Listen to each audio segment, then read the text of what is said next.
The Beano is going to war. We always hear about the American comics, Superman, Batman, Captain America, all going to war to fight the Nazis. But before America joined the fight and allowed those propaganda comics to do their thing, the Beano was already in the trenches. Well, it's World War II, so not really trenches, but you know what I mean. For children in the 1940s and on, there was a lot of fear and uncertainty, but there was also the Beano. The Beano kept them laughing in the face of danger, a reprieve from the harsh realities of evacuations, air raids, rationing, and losing family. Today we will answer the question, what was the content and background of these wartime Beanos? Luckily, I have some wonderful books such as The Unofficial History of the Beano to help me answer these questions. So what are we waiting for? It's time for the Beano and the Dandy to go to war.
September 1st, 1939, as the Beano was publishing its first ever annual, Germany was marching into Poland beginning World War II. The repercussions to the comic came swiftly as the Beano was reduced from 28 pages per week to 24. Only a year old and already very popular, the Beano had been turned upside down. The Beano's existence was now in jeopardy as well as the lives of their staff and artists. Luckily for the Beano, it was considered essential as a means to keep up morale for the country. It was also deemed important to diminish the enemy and make them appear as idiotic as possible to give children confidence in Britain to overcome. The management of the comics understood the importance of maintaining this morale, and steps were taken to continue publishing both the Beano and the Dandy should Britain be invaded by German forces. Lord Thompson of Moneyfeet, who had spent 6 months editing the Dandy, explained in a BBC interview, "Somebody in high places in DC Thompson decided if the Nazis invaded it would still be necessary to provide the nation's children with their comics, even while the resistance was being fought.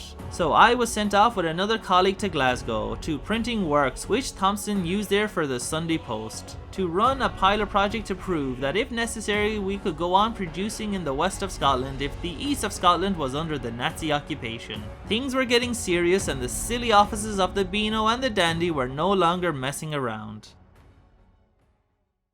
With the exception of one person, the Beano staff weren't exempt from service and more changes affected the publication. It ranged from small things such as free gifts. On April 14th, 1940, the Beano came with 2 licorice black eyes and would be the last free gift for over 20 years. By June that year, from issue 98, the pages were reduced again from 24 to 22 before being reduced down to 20 pages from issue 101. Rationing was the cause of the reduced pages, as there was, along with a lot of other things, a paper shortage. As the war raged on, the Beano and the Dandy would eventually both be reduced to 12 pages and be released fortnightly on alternating weeks. We are lucky the Beano even continued at all. The Magic, the third comic that was supposed to be part of a new Big Five with its brothers the Dandy and the Beano, was scrapped entirely in 1940. If the paper shortage had been worse, we could have had the Beano on that chopping block as well. The Magic would continue on a little while in merged annual form with the Beano in 1942. This would continue on for a long time even after the war had finished. Paper was so scarce during this time it became a very valuable resource and was scavenged to be recycled for the war effort, often as toilet paper. Sadly, it was very difficult to find any wartime comics and I was unable to do so for this video. Most Beanos of the day were salvaged and then flushed away. Luckily for me, the history of the Beano book has provided a lot of wartime comic strips to show you lovely people. The Beano's job was to make kids laugh and occasionally make you read about a cross-dressing boy who liked to roleplay as his granny, but laughter was its #1 priority. While humor remained a top focus, I would say its new #1 priority on the outbreak of war was propaganda, showing the enemy as buffoons who needed a real battering. The Beano had a month's lead in time, so it wasn't until November that the first Beano war story was published, with Pansy Potter leading the charge. In this story, Miss Potter is attacked by a Nazi U-boat. She punches away every shell, and when they are empty she uses her great strength to tow them to land to be arrested.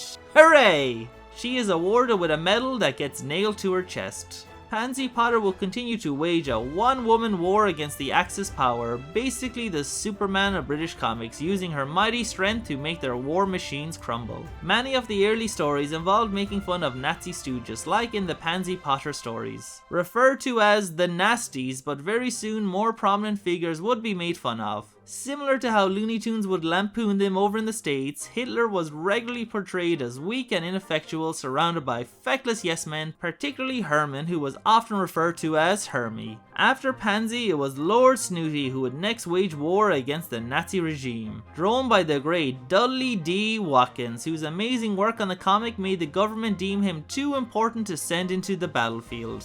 His Beano strips were seen as crucial for maintaining morale for the country. Double DW man, I told you, he is the GOAT. His intricate drawings and desire to include as many topical references as possible made his strips can't miss. In this story, Snooty and his pals overhear a German U-boat plan to attack and they run to warn the cops. Unfortunately, and yes, I do say unfortunately a lot in this video, they aren't taken seriously and are kicked to the curb. Taking matters into their own hands, our beloved Marmaduke, Lord Snooty, fools the U-boat into believing that the Germans have conquered Britain. They then disguise themselves as Hitler and Göring in real Little Rascal style and lead the Nasties into a British troop camp. The comic ends with the cops literally kicking themselves for being such fools. Double DW would portray Hitler often as this buffoonish, hot-tempered, egotistical and self-aggrandizing charlatan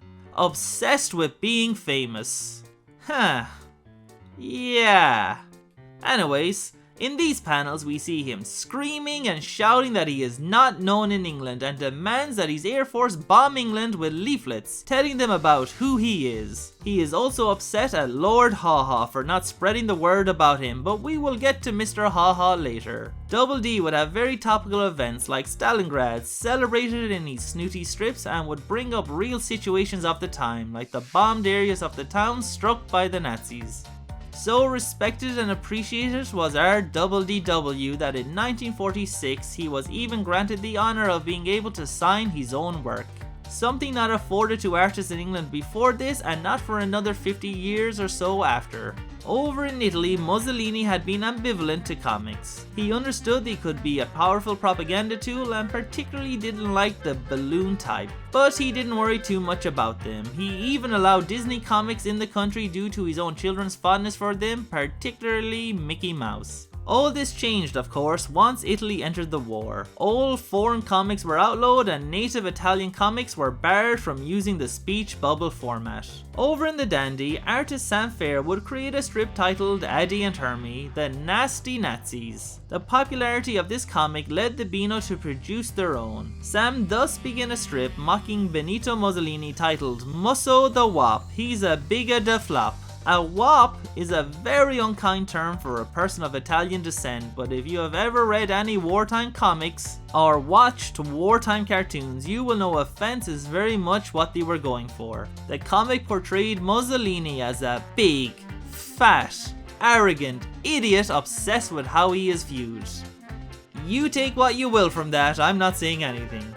Mussolini would talk in that stereotypical Italian way, and his buffoonery would end in him being hit with things like mallets, or in this example with a boxing glove from a camera that makes his best mate Addy very annoyed at him. Other notable figures used for ridicule included Hermann Göring, often portrayed as very fat and wearing a comical number of medals. He would often appear as an antagonistic force in many strips, including Ping the Elastic Man, Hookie's Magic Bowler Hat, Pansy Potter, and Lord Snooty, of course. In this comic, Hookie's genie turns Göring's medals into magnets, attracting his men's helmets to hit his chest. Why Hookie didn't use his genie to defeat the Nazis altogether, I'll never know. There is another prominent figure they make fun of. One very, very close to home, and I don't mean that metaphorically.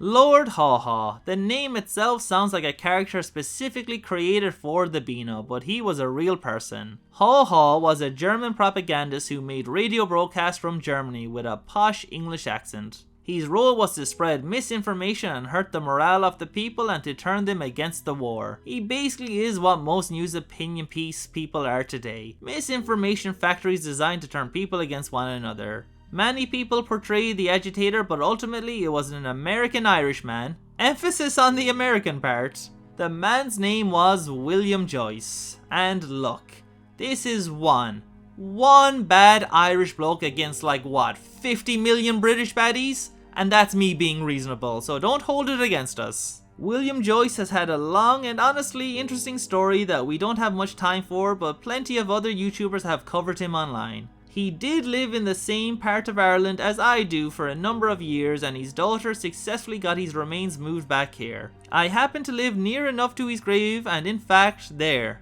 it is. It's strange. A Nazi right on my doorstep. I had only learned about him 5 or 6 months ago, and here he is popping up as an antagonist in the Beano.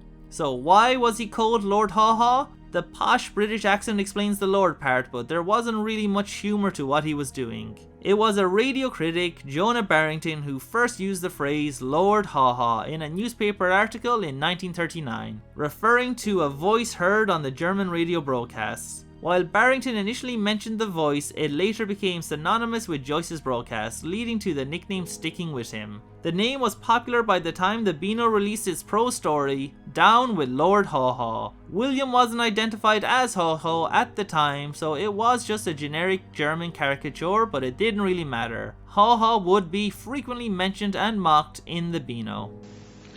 I speak now personally. I want to talk to you of what I know and what I feel. I have always hoped and believed that in the last resort there would be an alliance, a combine, an understanding between England and Germany. Well, at the moment, that seems impossible. Good. If it cannot be, then I can only say that the whole of my work has been in vain. While Double DW was recused from active duty to do his vital role in maintaining morale with his art and stories, other prominent members of the Beano team weren't so lucky. This included the first editor, our friend George Mooney, who was enlisted in 1941. Mr. Mooney, as humble as always, would later admit that Lord Snooty had done more to win the war than he did. Thankfully, after the war, Mooney would return to his rightful place as the editor of the Beano. Other staff members unfortunately had a much more harrowing experience, such as the chief sub-editor Ron Fraser. He had joined the RAF and his plane was shot down over Europe, and he spent years as a prisoner of war. Back in Old Blighty, the Beano offices were filled with men too old to enlist and boys too young to be conscripted. The Beano was basically being held together by a skeleton crew, but always made it to press. Double DW, while exempt, did pull double duty, serving as a home guard at night. Other artists like Eric Roberts joined the forces and were able to refine and sharpen their skills as artists during the war. Eric would later work on strips such as Winker Watson in The Dandy. Other members of the office who weren't enlisted would work as part of the Home Guard or do their duty as firemen, which was quite the dangerous job with all those air raids. There were 2 other Beano artists I need to talk about, who were in the wrong place at the wrong time and would never be heard of again. The Torelli Brothers, who you might remember as the artists behind the lovely Tin Can Tommy strips, as well as some others. They had been regular contributors to DC Thomson papers over the years. They were living in their home of Italy and would send their work through the mail. The unofficial history of the Beano talks about how they were popular with the readers and staff of the Beano. Their letters and art were always warmly received and the staff enjoyed their friendly and chatty little notes. The Torellis hoped to continue working with DC Thomson during the war, even if it meant they couldn't be paid until after it ended. As the war progressed, this became more and more impossible and they sent a letter to DC Thomson offices lamenting the fact. In the unofficial history of the Beano book, in a letter the Torelli told the head of the office how continuing to send artwork was no longer feasible. They were saddened and expressed a hope that the war would not last long and they could return to work for the comics. When this current silliness is over. DC Thomson and the Beano never heard from the brothers again. After the war, attempts were made to contact them, not only to invite them back to work but to check on their health and current circumstances after the war. But unfortunately, no reply was ever received. A lot of the information for this video comes from the history of the Beano book. While not necessarily the most trustworthy source as we learned in my Inside Beano number 1 video, it does provide a lot of information and more importantly comic strips from that time, which would be impossible to find today. One section focuses on strips that were based on characters fighting in the war. The mantra was that every character should do their bit. On these pages we see Frosty McNabb. His fighter plane is out of bullets and he's being attacked, so he uses his icy breath to freeze the clouds, causing the enemies to crash into them. He and his friend then escape by throwing water out of a bucket and freezing it into a pole, and they slide down to safety. In Puffing Billy, our 1 ton of fun hero is jealous he is too heavy to bobsleigh. His friend, being a real pal, lets him use the legs of his plane and drops him into a German U-boat, instantly sinking it and earning himself a medal. Doubting Thomas is next. Young Tommy Boy is given a rifle to scare off some birds, but the poor kid is full of anxiety and doubts he will be capable. Thankfully, he is correct. He shoots at what he thinks is a bird, but it turns out to in fact be a German bomber. Thomas will later become a member of Lord Snooty's pals, no doubt due to his incompetence somehow being very helpful during the war. Now we have Hairy Dan with that gross beard of his. He is talking a big game of wanting to see a German parachuter so he can show him a thing or two about a thing or two, but when one lands behind him, he immediately turns yellow and runs away. The German is standing on his beard, however, causing Dan to spring back and knock the soldier out cold. Of course, that rascally Dan lies about what really happened. Dan! Next, they have this amazing panel of Pansy Potter holding a giant gun and marching away some Germans. The Nazis lament that if only they had had the Beano in Germany, they would have known about Pansy Potter. Finally, we see the little Dutch kids winking and blinking. They are bullied by the Nazis into pushing their car to a garage and fixing their tire. The 2 kids, however, sabotage the car, and this leads to the Nazis getting into a brawl with each other. Those Nazis should have remembered the old saying, never trust the Dutch. This only scratches the surface, and in the next video we will look at a very bizarre story involving a giant robot Hitler created by the most unlikely Beano character of all, Derek, the wild boy of the woods. The weirdest part is still his name being Derek.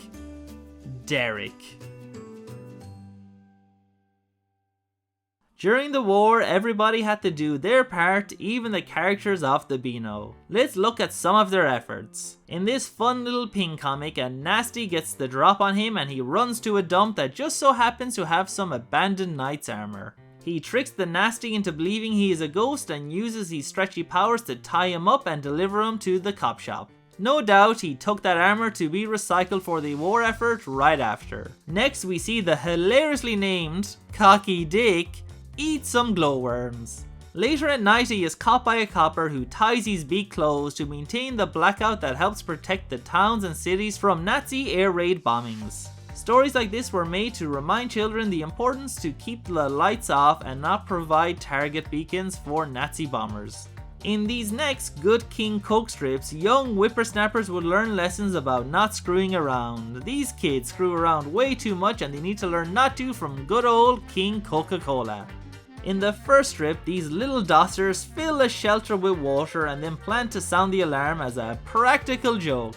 A real smart idea to do during a war. The alarm goes off and the king gets soaked, and as one idiot laughs, the other returns to warn he didn't pull the alarm, but it is too late and they get hit with a bomb and end up on the phone wires. Now, I know it's a kids comic, but really, they should have died. That would have gotten the message across a lot more effectively if there were a few body parts here, there, and over there, but I suppose that would be a bit too dark and times were tough enough as they were.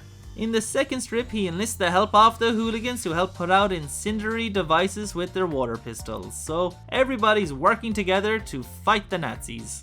The Beano's popularity during the war would even go on to inspire weaponry used, such as the Beano grenade, a British-made hand grenade officially known as the number 69. No comment. This was designed specifically for American troops to use during training. It was small, round, and resembled a comic-style object, which likely led to its nickname. Despite being made for the US military, British troops or designers familiar with the Beano comic are believed to have given it the name, possibly as a tongue-in-cheek reference to its playful appearance. It was small, round, and just like the Beano, it packed a punch. The war ended in 1945, bringing a huge sense of relief and jubilation. As the staff of the Beano celebrated the defeat of the enemy, so did the characters. Unfortunately, while a lot of staff returned, including our editor friend George Mooney, many other staff members did not. Some staff who did return went on to new directions in life. Lord Thompson of Montefiore, who edited the Dandy and contributed to the Beano, went on to become an MP in Westminster, where he would become chairman of the Independent Broadcasting Authority. Despite his long and interesting life, he often said his job that gave him the greatest pleasure was as editor of the DC Thompson comic, The Dandy. In 1987, while being interviewed by BBC, he remarked, "I'm inclined to say, and it's only half jocularly, at the end of a working week on the Dandy comic that I had added to the sum total of human happiness more than I've ever been quite sure as a cabinet minister, or a European commissioner, or as chairman of the IBA. The war was now over, but it would be a long time before the damage would be undone. The rationing would continue on for years into the 1950s, so the Beano and Dandy didn't just bounce back to their pre-war states. Austerity was the name of the game, and it would continue for a long time. The two would continue as fortnightly 12-page comics, alternating weeks. Many of the Beano stalwart characters would also be discontinued, casualties of war in this new world. The mascot character Peanut, who as we discussed in other videos was never real and never on our Beano comic covers, disappeared from not appearing on the cover. It never happened, so shut up. The imaginary character was replaced by Biffo the Bear as a warm-up for the real change. In January 1948, Reg Carter's Big Eggo was replaced with the new, more relatable Biffo the Bear. Apparently children can only relate to characters with arms and legs, and despite giving Eggo more hand-like wings, he just couldn't cut the mustard anymore as cover star. Biffo was a black and white bear, keeping with R.D. Lowe's philosophy that a character like that would pop on a colour front page and help drive sales. Created and drawn by the goated Dudley D Biffo would hold the cover until 1974 before some menacing hooligan would snatch it away from him. Eggo continued on in black and white strips inside the Beano and took over as the title mascot duties from that character who never existed. Sadly, however, our Big Pigeons comic strip would eventually disappear entirely by early 1949. Speaking of 1949, in issue number 367 from July, we would see the end of our beloved Marmaduke. The blue-blooded Lord Snooty's original run had come to an end. With our Lord's departure, issue number 367 would be the first Beano not to feature any stories with characters from its very first issue. Exactly 11 years on and they were all gone. Ping, Tin Can Tommy, Granny Green, Harry Dan, and even Derek. The Beano entertained children and kept morale high all throughout the war. Through mocking and ridiculing the enemy, it gave people hope and was a distraction from the grim reality of the war. Comics were often sent to servicemen as well to help remind them of home and would be passed around to many different soldiers. While the post-war stories no longer had the nasties as enemies, the new era it would enter would maintain some echoes of this period. With our original characters retired, new anti-authority brats would rise up and they would often have authoritative antagonists to face off against, some even sporting a certain style of mustache. In America, the golden era of superhero comics is said to have been during the war, but that wasn't true for British comics. Their golden era was still yet to come, and rather than gold, it actually looked black and red.